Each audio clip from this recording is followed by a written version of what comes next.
Yantun mriki ranjaluan ya Mas. Kalem sik kok ya. Oh, delok meneh kok ana sing ngadus. Lah, bar adus kuwi. Oh, bar Pak Pungko. Oh, njalukan. Apa wae dikeki engko. Nggih. Monggo Pak Bos. Nggih. Pak Radiman luar biasa. Mboten nyawer yen to, Pak? Mboten nyawer yen. Heeh.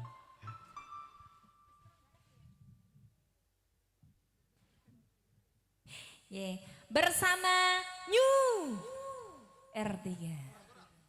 Kan Gunung Sailan.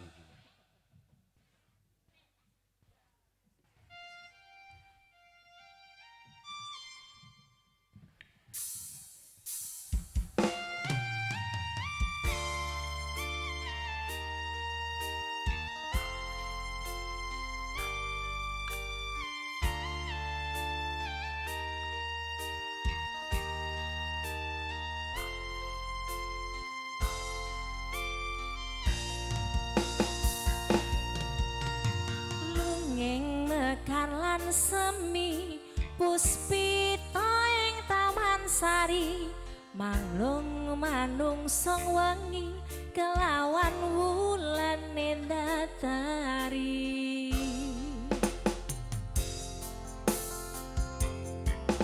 ngambarung sasmita sang kumbang wewayangan nerang sang pucuk sarining kembang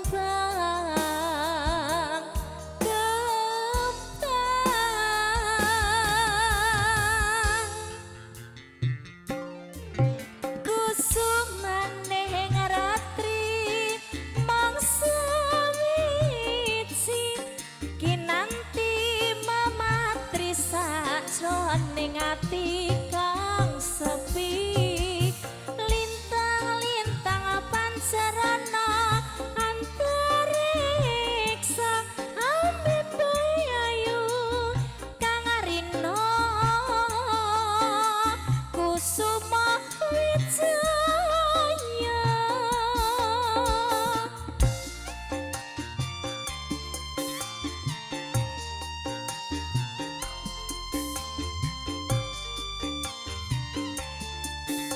New R3.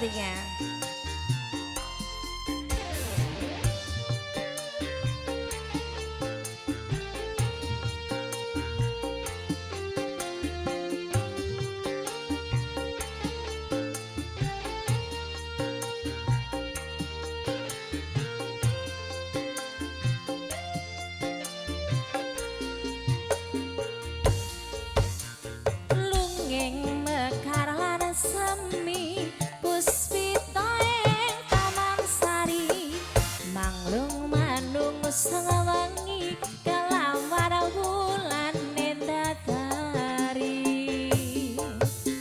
ngambarung sasmita sang kumbang wewayangan ndrang sang pucuk sarining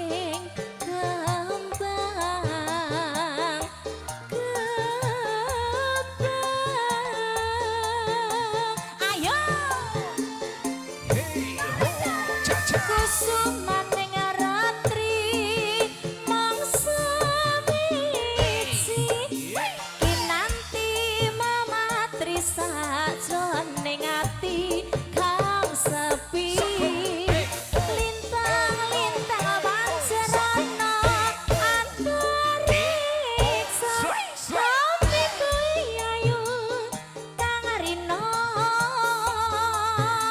kusuma wijaya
sok sarine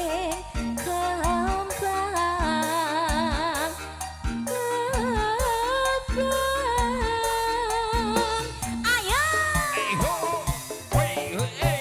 kusumaning ratri mangsa siji kinanti mamatri sajroning